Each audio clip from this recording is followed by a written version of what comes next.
Welcome to a DjamgaMind Special Edition, your strategic briefing on the 2029 Quantum Horizon.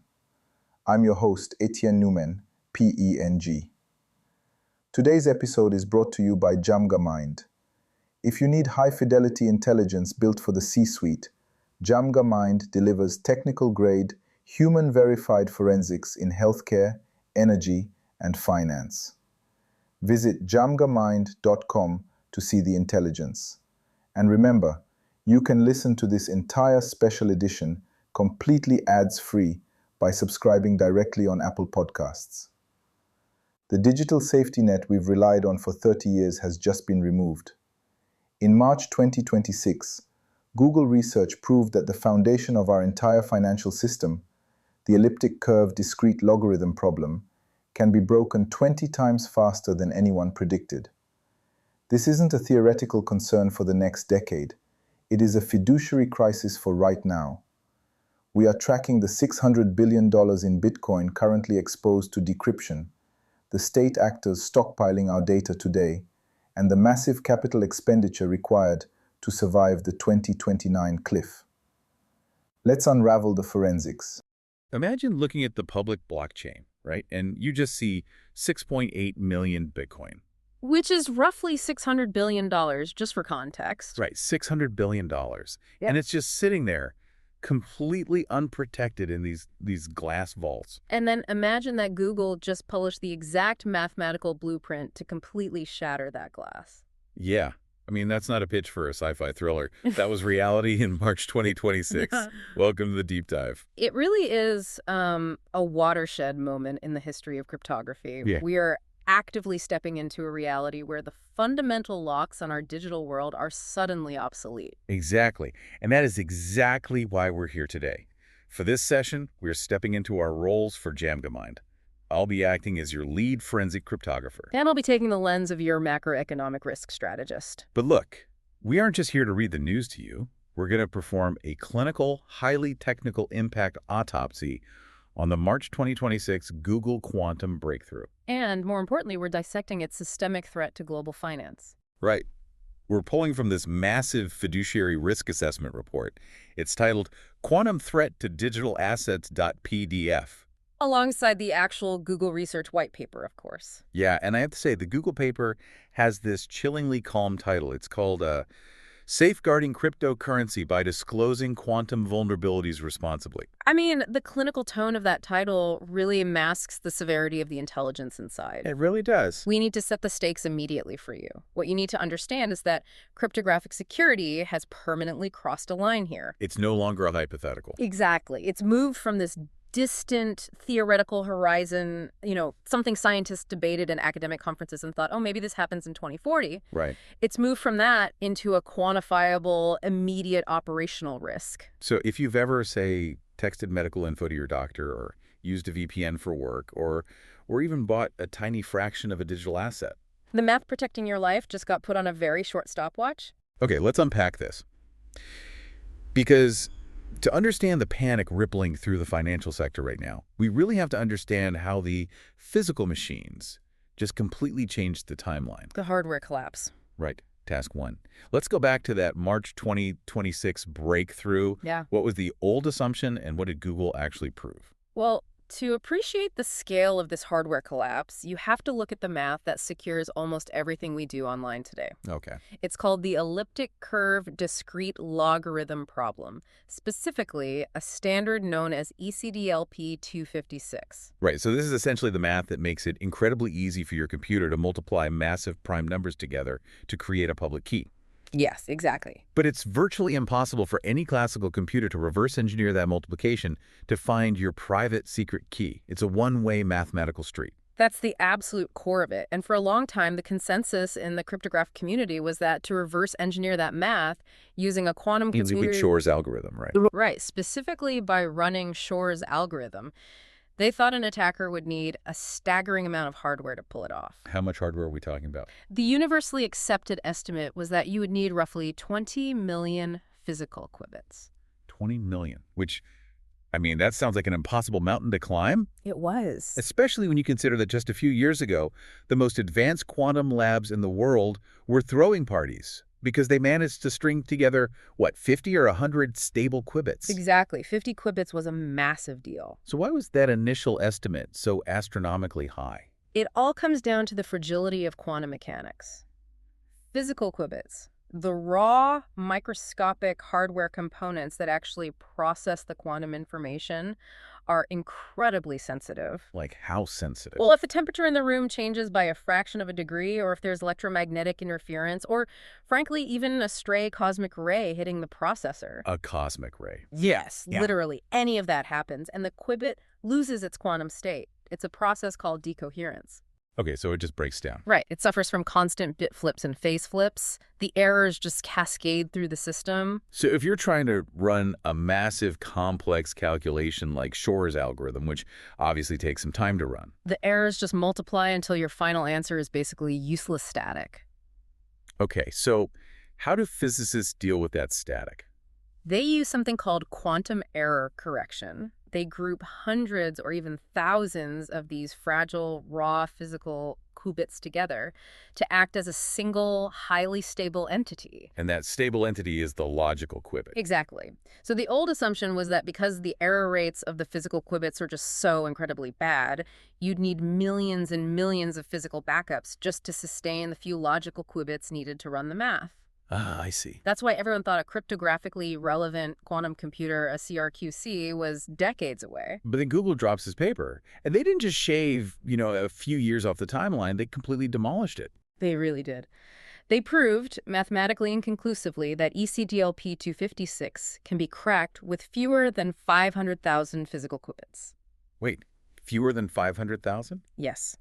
They mapped out a process requiring under 1,200 logical qubits and roughly 90 million Toffoli gates. And how long does the actual decryption take with that setup? A matter of minutes. That's insane. Yeah. So we went from an estimate of 20 million physical qubits down to under 500,000.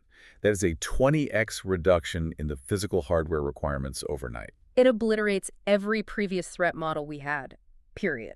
Wow. And to make sure the world understood that they weren't bluffing, Google immediately established a firm 2029 deadline for its own internal transition to post-quantum cryptography. So they essentially gave the planet a 3-year warning. Precisely. But, how is a 20x speedup even physically possible? It sounds like they fundamentally changed the laws of physics. Well, they didn't change physics, but they did achieve a monumental architectural shift. Okay, what kind of shift? The industry has officially moved out of what we call the NIST era, the noisy intermediate scale quantum era. And into what? Into the era of scalable fault tolerance. And this was achieved using their new proprietary hardware, which they call the Willow processor. Okay, let's break down this Willow processor. Because reading the specs in this report, it feels like looking at alien technology. It is remarkably advanced. It says it uses superconducting transmons. What does that actually mean for the everyday person listening to this? Think of a superconducting transmon as you're hitting on the exact milestone, yes. They utilize something called distance 7 surface codes. Distance 7 surface codes. Okay, how do we visualize that? Imagine a Sudoku puzzle. If one number gets smudged or randomly flipped by an error, the mathematical relationships of all the surrounding numbers allow you to deduce exactly what that smudged number was supposed to be. Oh, that makes sense. So you can fix it instantly based on the context. Exactly. And Willow demonstrated an error suppression factor of 2.14. Okay, slow down for a second. Yep. Error suppression factor of 2.14. Let's translate that. It means that every time they expand the physical grid of qubits, say, moving from a small square grid to a slightly larger square, the encoded error rate is cut by more than half. Wow. Yeah. They pushed the operational stability, what physicists call T1 coherence time, from a fleeting 20 microseconds up to 100 microseconds. Okay, so that explains how they made the machine more stable. Yeah. But I want to get to the real black magic of this 20x reduction. The algorithmic set. Right. The report mentions a technique they used called magic state cultivation. Yes. That's the key. Now, previously, people used an analogy here about building a skyscraper with fragile glass bricks versus titanium.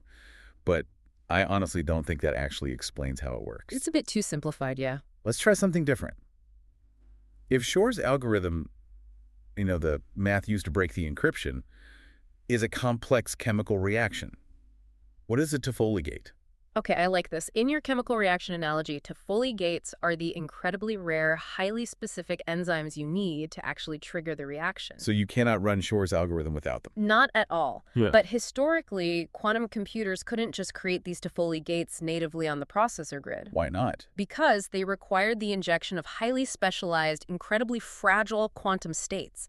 These are literally called magic states in the literature. So to get the enzymes for the reaction, you had to build them from scratch every single time. Yes.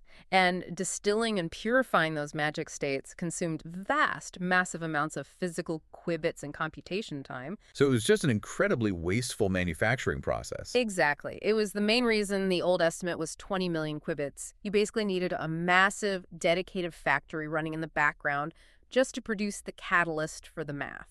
Enter Google's new math. The report says they used approximate residue arithmetic and yoked surface codes. Right. Let's translate that into plain English. Think of residue arithmetic like looking at the shadow of a very complex 3D shape. Okay, a shadow. Instead of dedicating massive amounts of computing power to measure every single millimeter of that 3D object, which is what older quantum computers tried to do, Google figured out how to do the necessary math just by analyzing its 2D shadow. Oh, wow. It's an ingenious shortcut. It provides the exact same mathematical result, but with a tiny fraction of the hardware. So instead of needing a massive million-qubit factory to build the enzyme, they figured out how to synthesize the enzyme directly in the test tube. Exactly, using almost no extra materials. That is incredible. But here is where I have to push back a little, and it's something I know cybersecurity analysts were absolutely screaming about when this paper dropped. The disclosure method. Yes.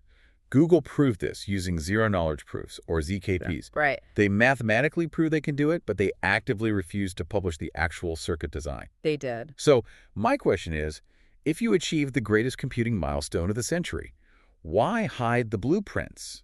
Doesn't withholding the proof make it seem, I don't know, less credible? I mean, it caused immense controversy in academia, absolutely. People were furious. But if we connect this to the bigger picture, Google's decision was dictated by terrifying geopolitical realities. Okay, break that down for me. Publishing the exact, highly optimized quantum circuit for breaking ECDL P256 wouldn't just be some academic victory lap for their engineers. What would it be? It would be handing a finalized, immediately weaponizable blueprint directly to state-sponsored adversaries. So you're saying the threat is so mature that publishing the research is essentially handing over a loaded gun? It is an unacceptable global security risk at this point.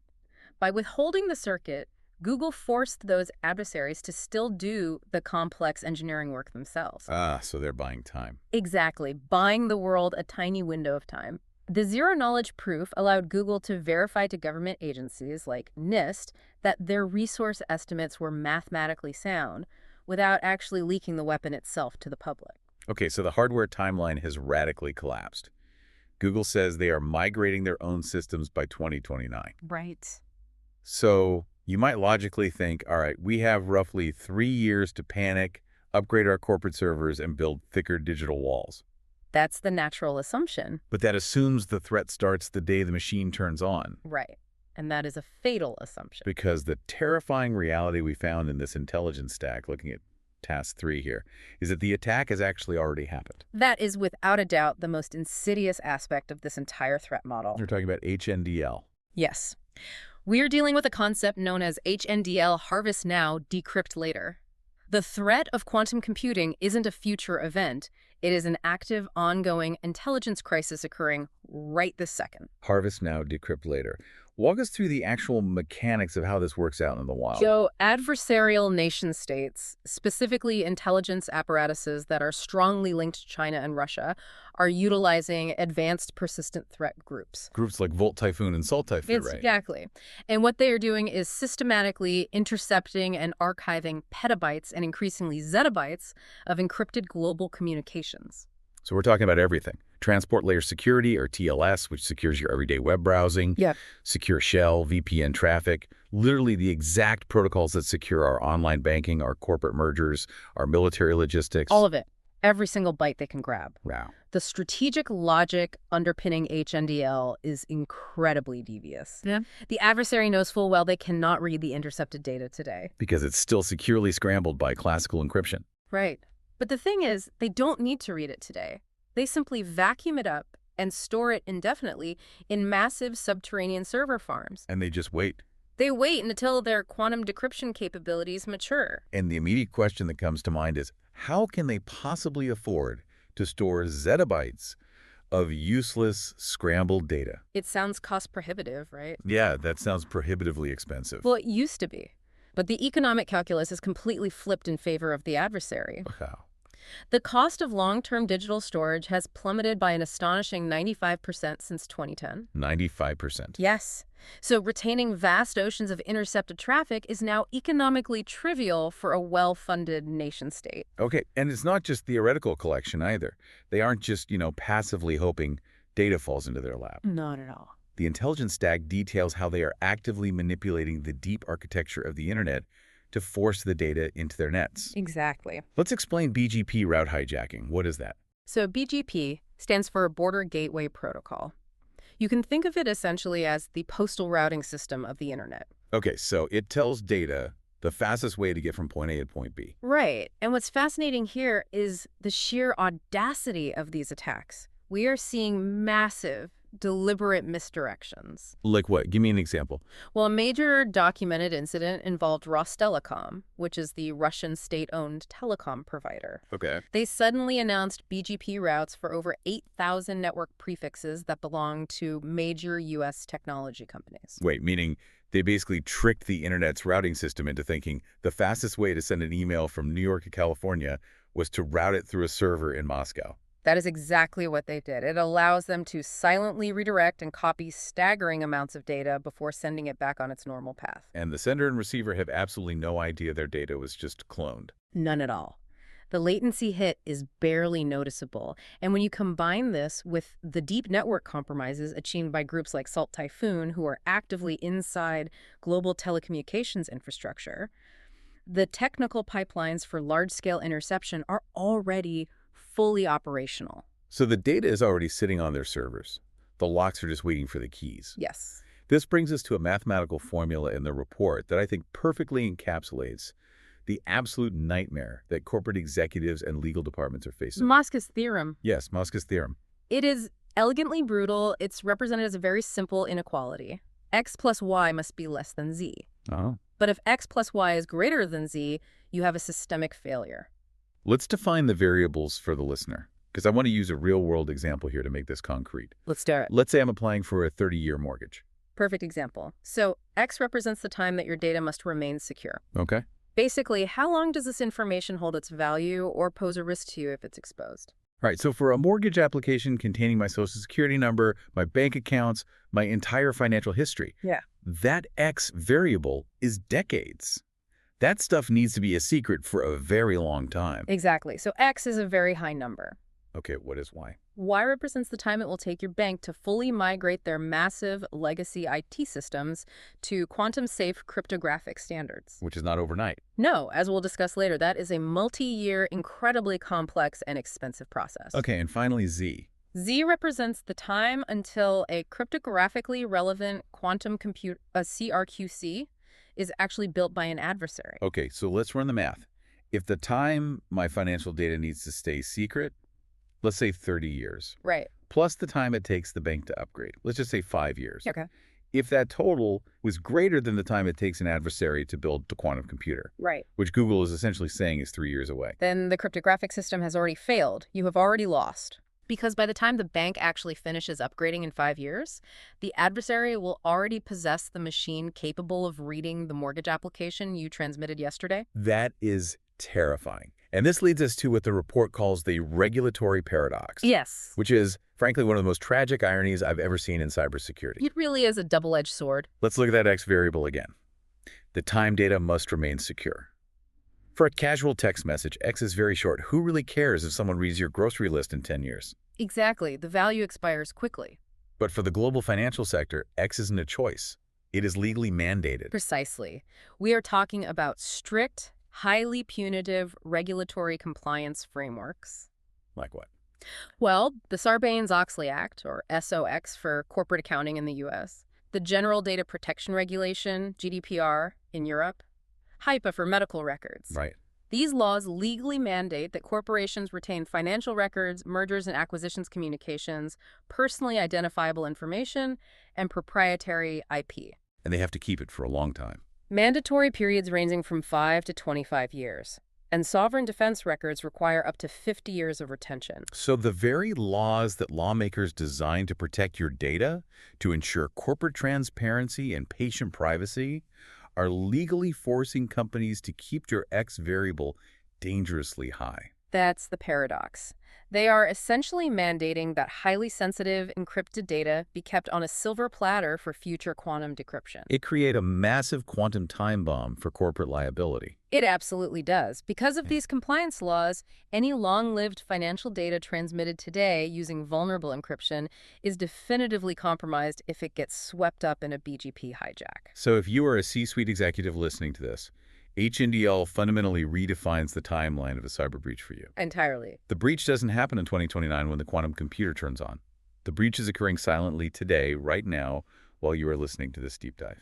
And the catastrophic financial, legal, and reputational damage manifests retroactively a decade later, when the quantum key finally unlocks that archive. You are legally mandated to retain the evidence of your own future data breach. That's insane. That is the precise fiduciary nightmare we are dealing with. Yeah, However, yes. While Harvest Now, Decrypt Later is a massive espionage and liability threat, it does require the adversary to eventually comb through all that decrypted data. Right? They have to sift through petabytes of email? Exactly. They have to fence the intellectual property or use it for blackmail or find a buyer. It takes time and effort to monetize that data. Okay, I see where you're going with this. There is, however, one asset class where decryption yields immediate, direct, and unmitigated bearer asset control. And this is where the theoretical risk turns into an immediate macroeconomic panic. Task 2. We are shifting from corporate data espionage to outright instantaneous theft on a global scale. Yes. Let's look at the March 2026 Bitcoin honeypot audit. The cryptocurrency ecosystem represents the most immediate, liquid, and catastrophic honeypot for a CRQC on the planet. Because it's bearer asset control. Right.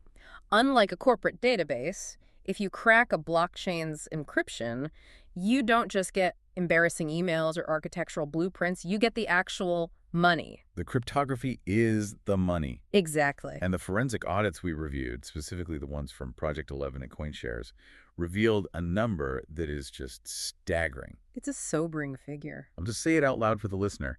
6.8 million Bitcoin are currently sitting in quantum vulnerable outputs. That is roughly 32% of the total circulating supply of Bitcoin. 32%. We're talking about an asset pool valued at over $600 billion, completely exposed to the Google breakthrough timeline. Now, I know a lot of people who actively follow crypto might immediately push back here. I hear it all the time. They'll say, wait, Bitcoin mining uses SHA-256 hashing, and hashing is highly resistant to quantum computers. They are partially correct, and it's a very, very common misconception. So clear that up for us. The mining layer of Bitcoin, the mechanism that creates new blocks and secures the chronological order of the ledger, utilizes the SHA-256 algorithm. Okay. A quantum computer running something called Grover's algorithm could theoretically speed up the process of breaking a hash, but simply increasing the hash size defends against that relatively easily. Okay, so the mining layer is safe for now. Yes, the mining layer is generally safe, but the fatal flaw isn't in the mining. Where is it? It's in the spending. It's in the transaction authorization layer. Because when you want to authorize a transaction on the Bitcoin network, you don't use a hash, right? Exactly. You use digital signatures, specifically the elliptic curve digital signature algorithm, ECDSA, and more recently, Schnorr signatures. Which is the exact elliptic curve cryptography that Google just proved they can crack with under 500,000 qubits. It's exactly the same math. So walk us through how a public key actually gets exposed on the blockchain. Because normally your public key is hidden, right? Yes. Under normal best practices, your public Bitcoin address is actually a cryptographic hash of your public key. Okay, so it's masked. Right. As long as you only receive funds to that address, your actual public key remains completely hidden behind that hash. And a quantum computer can't break the hash. A quantum computer cannot easily reverse a hash to find the public key, and then reverse the public key to find the private key. It's protected by two distinct mathematical layers. The moment you want to actually buy something or move those funds, You must broadcast your actual naked public key to the entire network to prove you legally own the address you're trying to spend from. Oh, wow. And the moment that public key hits the public ledger. It is permanently exposed forever. It is carved in stone. So if an adversary has your exposed public key, a CRQC can use Shor's algorithm to derive your private key and unilaterally drain your wallet. Precisely. They derive the private key, sign a new transaction, and take everything. So the audit broke this $600 billion vulnerability down into 3 primary risk silos. Let's walk the listener through them. Okay. The largest chunk is what they call reused addresses. This accounts for about 4.5 million of the exposed Bitcoin. And frankly, it largely stems from users practicing poor operational security. How so? Like, what are people doing wrong? Well, if you receive Bitcoin, spend a portion of it, and then receive your change back to the exact same address.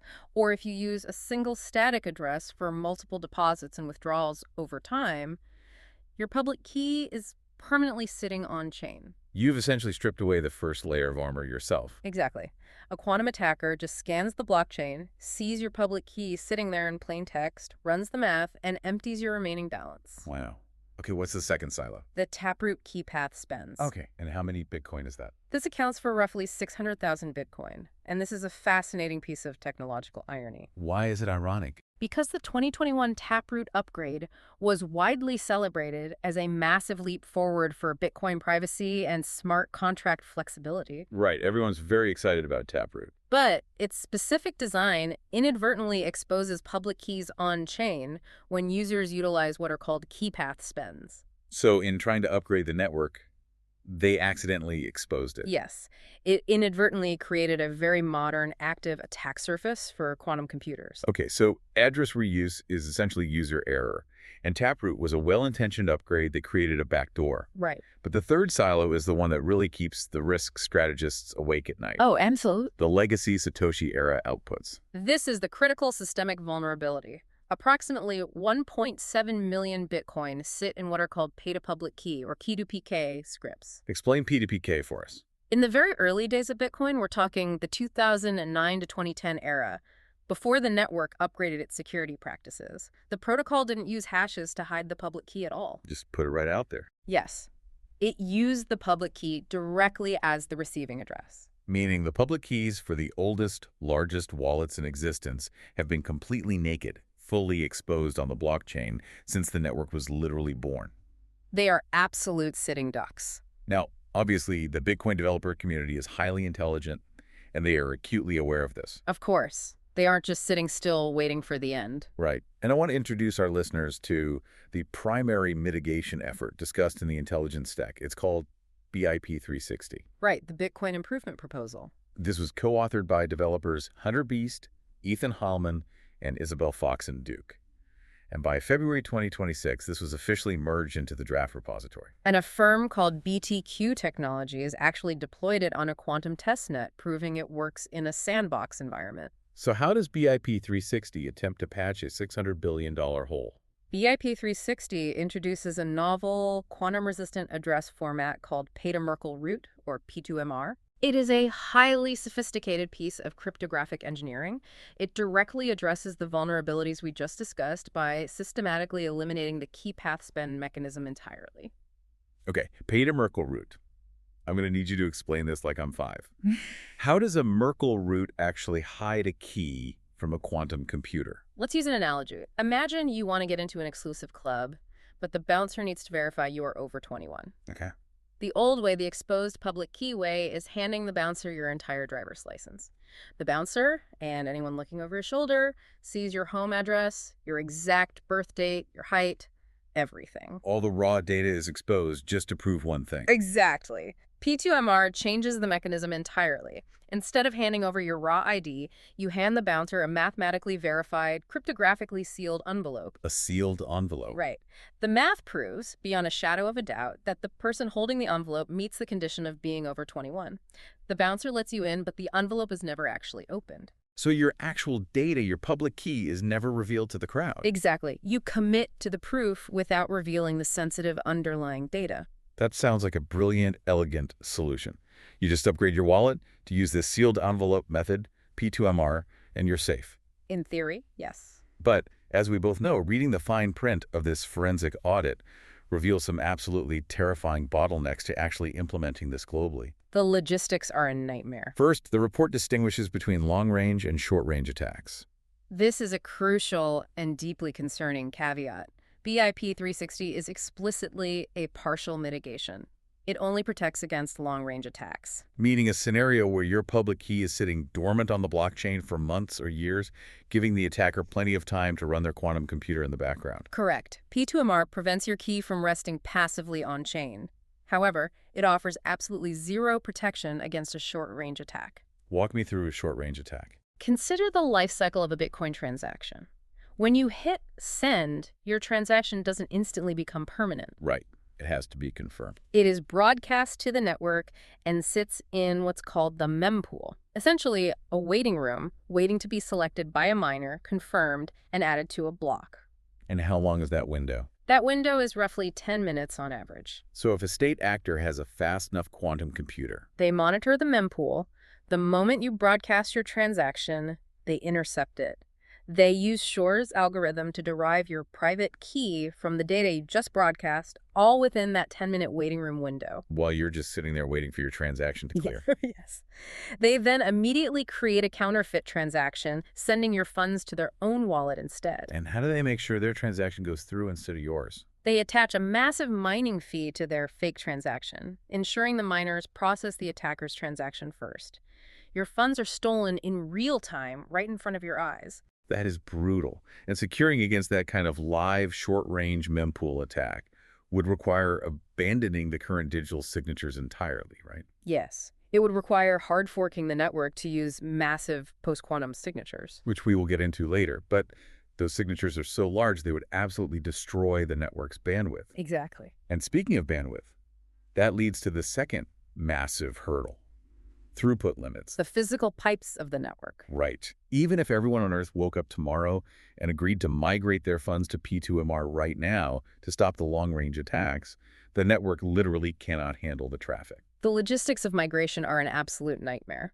Bitcoin intentionally processes only a very small number of transactions, about 3 to 10 per second, Why so few? to ensure the network remains decentralized and easy for anyone to run a node. But the audit notes there are roughly 187 million existing unspent transaction outputs, or UTXOs, that need to be migrated to new P2MR addresses. I saw the math on this in the report, and it absolutely floored me. Walk the listener through the timeline. Cryptographic researchers calculated a strict mathematical lower bound.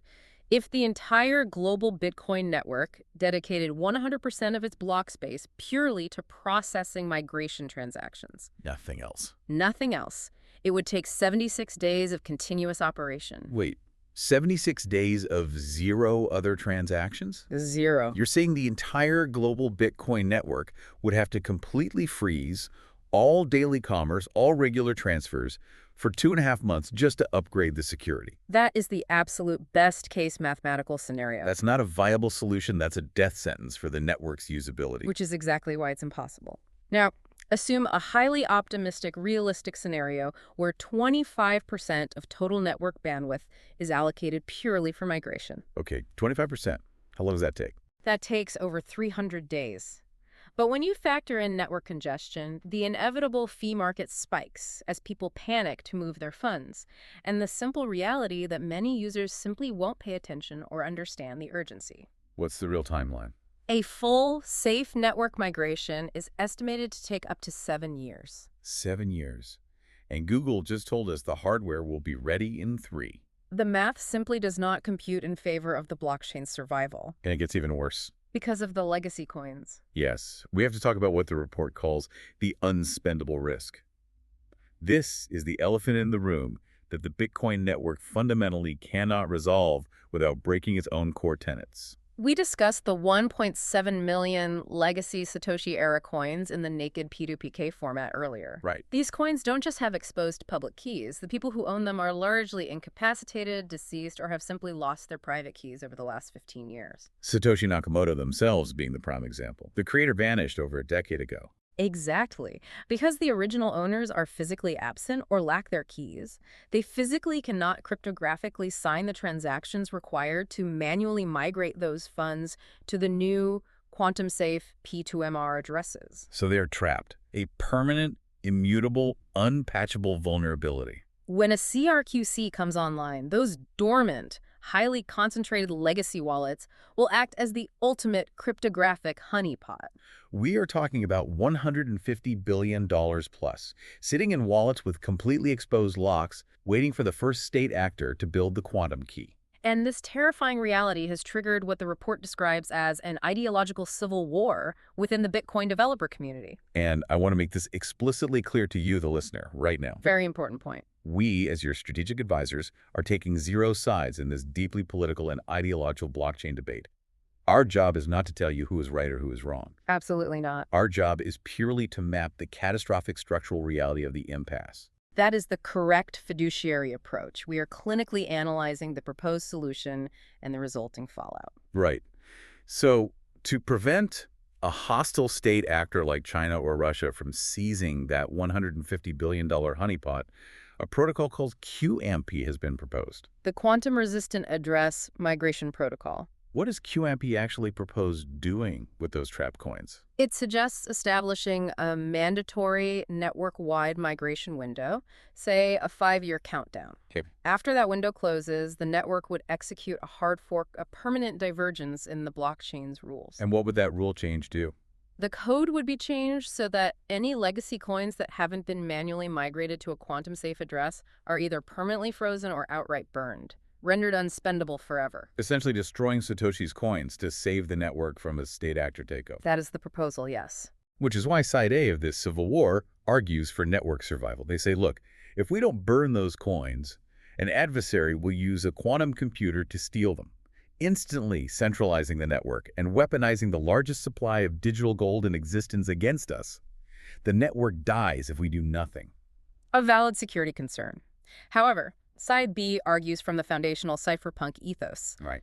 Bitcoin's entire value proposition, the reason it has any value at all, is based on absolute property rights, immutability, and censorship resistance. The idea that no one can take your money. Exactly. If the developers or the node operators decide they have the authority to forcibly confiscate or violently destroy $150 billion of someone else's property, Even to save the network from an external threat. they have destroyed the very premise of Bitcoin. It ceases to be decentralized, immutable money. It just becomes another system where the rules can be changed by a ruling class. It is a true systemic paradox. Save the network by destroying its soul, or preserve its soul and watch it be plundered by quantum adversaries. There is no easy out. Now, while we're talking about panic in the crypto markets, I need to quickly clarify a very funny but very telling data anomaly from the 2026 reports for our listeners. Oh, the vanquish situation. Yes. If you were reading the crypto forums or financial Twitter around March 2026, you might have seen people absolutely panicking about something called Vanquish, thinking it was a delayed Ethereum quantum upgrade. Yes, the vanquish misconception. It perfectly highlights how chaotic and reactionary the intelligence gathering around quantum readiness has become in the financial sector. It really does. Because vanquish has absolutely nothing to do with Ethereum, cryptography, or blockchains whatsoever. Right. It was heavily rumored to be a delayed Ethereum fork, causing this mini sell-off. Yeah. But if you actually trace the 2026 literature, Vanquish refers to the Phase 3 clinical trial for an obesity drug developed by Viking Therapeutics. And it's also a model name for Thermo Fisher mass spectrometry equipment. It is entirely biotech. It just shows how jittery the markets are, reacting to buzzwords they don't even understand. Exactly. However, Ethereum's actual quantum exposure is very real, and arguably far more complex than the Bitcoins. How so? Well, while Ethereum is rolling out major 2026 upgrades like Amsterdam and Hegota, they are facing a massive structural challenge. They rely heavily on ECDLP 256 for wallet security, just like Bitcoin. Right. But they also rely on BLS signatures for their proof-of-stake consensus layer. Okay, let's explain that consensus layer. What are BLS signatures actually doing? In Ethereum's proof-of-stake system, thousands of validators must constantly agree on the state of the network. They essentially cast digital votes. To keep the chain moving. Right. BLS signatures allow the network to aggregate thousands of these individual validator votes into a single compact signature, which keeps the network fast. Okay, but BLS cryptography is highly vulnerable to quantum decryption. So it's not just the wallets holding the funds that are vulnerable. The actual mechanism that keeps the entire Ethereum network running the machinery that agrees on reality is vulnerable. Yes. They have between $100 billion and $118 billion at stake in smart contracts and consensus stake directly exposed to quantum decryption. And the Ethereum Foundation knows this, obviously. Yes, they are highly aware of this. They launched pq.ethereum.org, consolidating years of research, and they're planning a multi-fork approach to introduce quantum-resistant zero-knowledge proofs. Specifically a technology called Starks. Yes, Starks being a type of cryptographic proof that relies on hash functions rather than vulnerable elliptic curves. But again, it's a race against the 2029 clock, transitioning millions of users and billions of dollars in decentralized smart contracts without breaking the ecosystem before Google's timeline matures. I mean, that is a monumental engineering challenge. It is. And while the decentralized world is arguing about hard forks and immutability, the traditional sovereign world is quietly building their own lifeboats. You're referring to the central bank digital currencies, or CBDCs. Exactly. The report highlights Project Tourbillon, run by the Bank for International Settlements Innovation Hub. Sovereign nations aren't waiting for the cypherpunks to resolve their civil war. Not at all. Central bankers operate on a mandate of absolute state-level survival. They don't care about the philosophy of decentralization. So what is Project Tourbillon doing? They are aggressively building lattice-based post-quantum cryptography directly into the fundamental architecture of CBDCs from day one. Oh, wow. They are bypassing the legacy RSA and ECC encryption entirely. They are ensuring that their sovereign digital ledgers are impervious to CRQC attacks by hostile states, while integrating privacy-enhancing technologies for the retail layer. So for a nation-state, quantum resistance isn't an upgrade they'll patch in later. It's the foundational prerequisite for issuing digital fiat in the 21st century. Precisely. Okay, so the crypto world is scrambling with massive structural bottlenecks, and central banks are quietly building their quantum-safe centralized fortresses. What about the rest of the traditional financial system? The giant commercial banks that hold your actual fiat money, process your mortgage, and manage your 401k. How ready are they? Task 4. That brings us to the macroeconomic reality check of our autopsy. And the short answer is they are dangerously underprepared. Let's look at the raw numbers here. We have the 2029 Google deadline. Yes. We have the National Institute of Standards and Technology, NIST, which formally finalized its post-quantum standardizations back in August 2024. They did the work. They did. They gave the world the algorithms. ML-Chem for key establishment, and ML-DSA and SL-HDSA for digital signatures. The blueprint for safety is publicly available. Yet, the March 2026 security analysis reveals a catastrophic failure in adoption across the traditional financial sector. Give us the stats. Only 3% of banking websites globally currently support PQC key exchange mechanisms. 3%. Yes, and 91% of businesses report lacking any concrete PQC roadmap whatsoever. 91%. Yeah. I mean, I hear these warnings all the time from cybersecurity panels. But practically, why haven't the big banks just upgraded? We have the NIST standards. If the threat is this immediate, why the systemic delay? Why aren't they flipping the switch? If we connect this to the bigger picture, it comes down to a fundamental, painful trade-off in computer science. What trade-off? The PQC algorithms that NIST standardized offer incredibly robust mathematical protection against quantum attacks. But that quantum resistance comes at the direct, brutal expense of network efficiency. It kills throughput. It absolutely kills throughput. You're talking about the signature bloat. Exactly.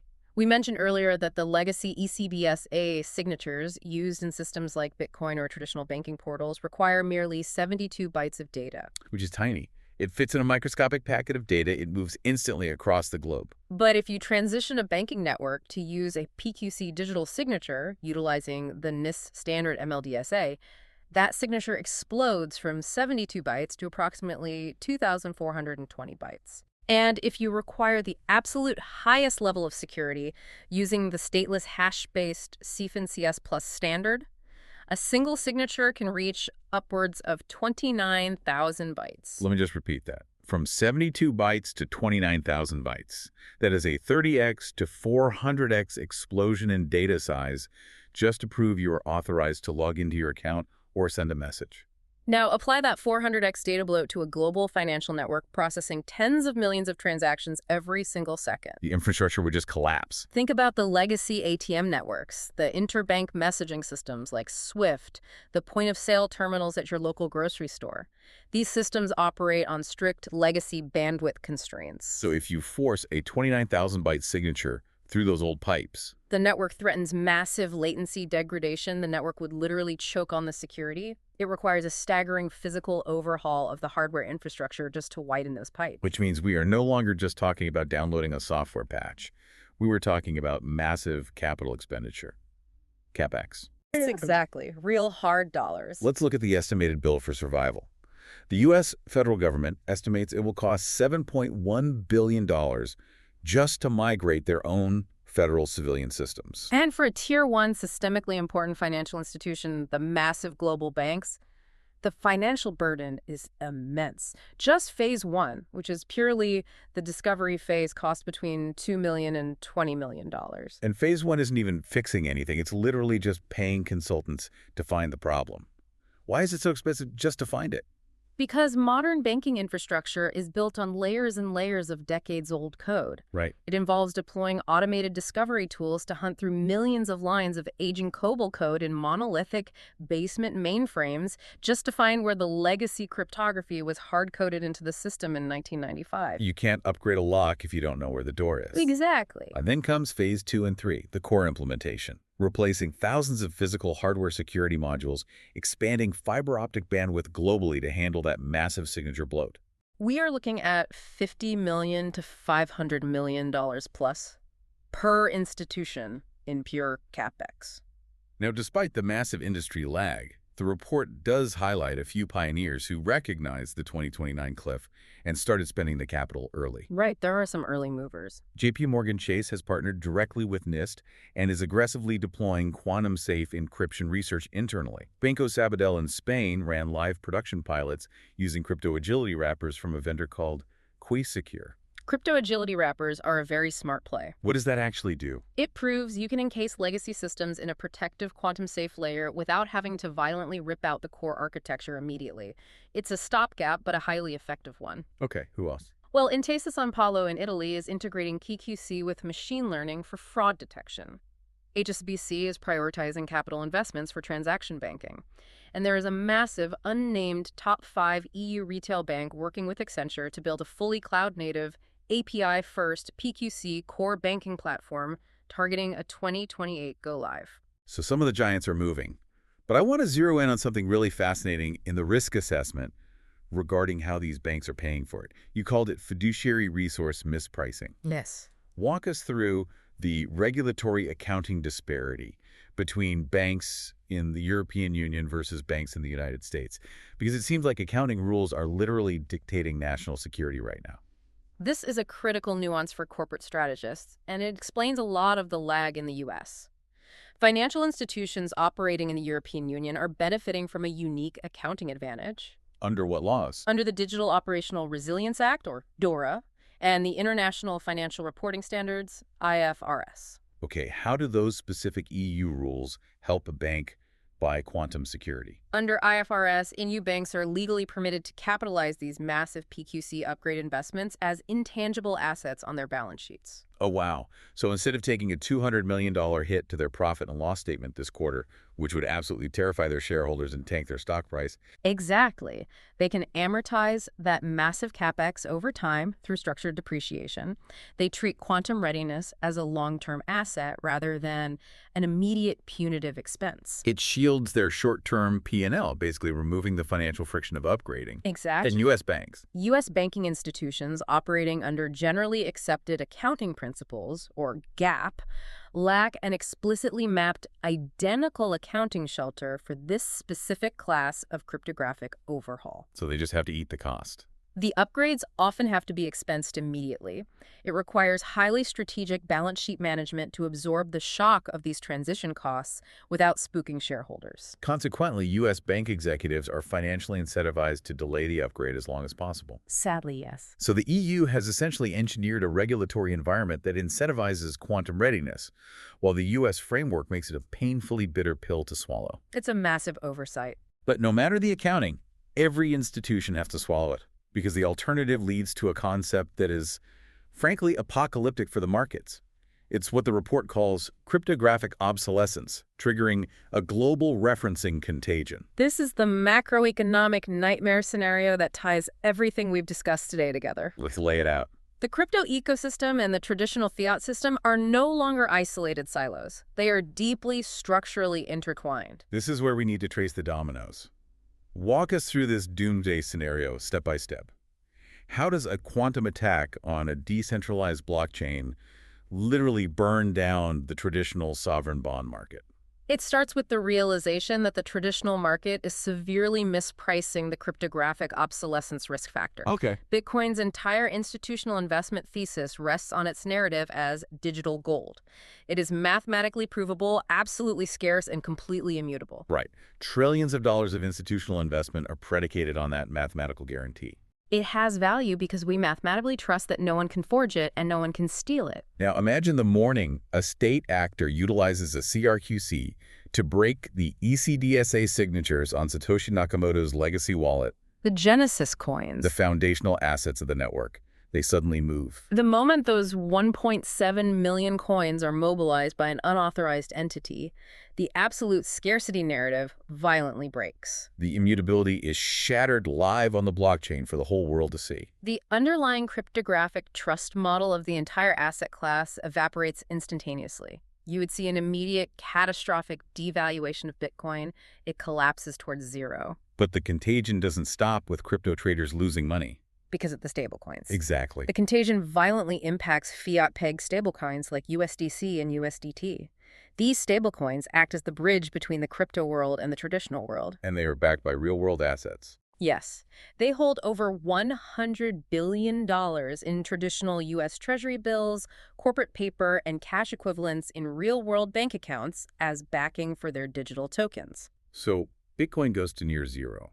Institutional and retail investors panic globally. They desperately want to exit the entire crypto ecosystem to save whatever capital they have left. So they rush to redeem their stablecoins for actual U.S. dollars. It triggers a massive, instantaneous bank run on the stablecoin issuers. And to meet these simultaneous multi-billion-dollar redemption requests, the issuers have no choice. They must liquidate their reserves. They are forced to fire sale over $100 billion in traditional U.S. Treasury bills into the open market in a matter of hours or days. And that volume of forced, panic-driven liquidation transmits an extreme, unprecedented liquidity shock directly into the heart of traditional sovereign bond markets. It's reminiscent of the 2008 Lehman collapse, isn't it? Or the extreme volatility seen during the 2022 market shocks, but compressed into a microscopic time frame. The yield curves would warp violently. So the value at risk of a quantum breach is not just the market capitalization of crypto. No, it is the structural stability of the traditional financial rails tethered to it. The crypto problem instantly becomes a global fiat crisis. So what does this all mean for the people actually managing the money today? We've walked through the collapse of the hardware timeline from 20 million to 500,000 qubits. We've seen the geopolitical dragnet of harvest now, decrypt later. We've mapped the impossible throughput bottlenecks in the Bitcoin honeypot and the massive capex burden threatening global contagion. It's a lot to process. To wrap up our autopsy, let's synthesize the fiduciary survival guide. What are the specific strategic directives for a corporate executive or IT director listening right now? Based on the forensic intelligence, there are 4 mandatory directives for immediate survival. Let's hear them. First, mandatory cryptographic discovery audits. Organizations must immediately deploy automated tools to map all instances of RSA, ECC, and Diffie-Hellman across their entire enterprise IT stack. You cannot fix what you cannot see. Exactly. And you must prioritize the upgrades based on Mosca's theorem for long-term data retention. Find your vulnerable X variables today. Okay. Second directive, digital asset de-risking. If your corporate treasury holds Bitcoin or Ethereum, institute strict operational policies today prohibiting the reuse of addresses. Legacy P2PKH addresses must be banned internally. Monitor the rollout of P2MR and prepare to route holdings into quantum agile custodial solutions immediately. Third directive, hybrid PQC integration. You must allocate CapEx immediately to implement hybrid encryption combining classical ECC with the new NIST ML-Chem standards across all VPNs, SSH connections, and web gateways. Why hybrid? This is the only way to neutralize the ongoing HNDL collection operations by state actors. You have to stop the bleeding of data today, even if you can't protect yesterday's data. And fourth, vendor liability reviews. Update all your procurement contracts. Force your cloud providers and SaaS vendors to legally prove their PQC readiness. Transfer the liability of cryptographic obsolescence off your corporate balance sheet and legally bind it to the vendors providing your infrastructure. This is no longer a distant IT networking issue that can be delegated to a subcommittee. It is an existential business continuity and fiduciary threat that requires board-level intervention. Absolutely. I want to end by connecting this back to you, the listener. You might not sit on the board of a Tier 1 European bank or manage a billion-dollar corporate treasury. But your digital footprint, your 401k, your mortgage application, your medical history, your encrypted private messages, all of it is caught in the crosshairs of this exact timeline. The very regulatory laws protecting you have inadvertently mandated that your life be archived for the quantum harvest. Which leaves us with a final chilling concept to mull over as we conclude this autopsy. We inherently assume, based on how history usually works, that we will know when the first cryptographically relevant quantum computer comes online. We expect a grand press conference, a published academic paper, a formal announcement from a nation-state showing off their new capability. Like Google did with the 20x speedup paper. We assume there will be a ribbon-cutting ceremony for the end of encryption. But given the logic of harvest now, decrypt later, and the absolute ruthless secrecy of state actor intelligence, what if the 2029 horizon has already been quietly crossed in a subterranean server farm somewhere in the world? Wow. Will the definitive proof be a published paper, or will it simply be the silent, unexplainable draining of an ancient digital wallet, triggering a contagion we cannot stop? That is the reality of the post-quantum era. The math has changed, and the clock is ticking. We highly encourage you to look at your own data footprint, your own operational security, and your institution's readiness through this new quantum-exposed lens. This concludes our deep dive into the impact autopsy. Thank you for joining us. That concludes our special edition on the 2029 Quantum Horizon. The strategic signal for today is cryptographic obsolescence.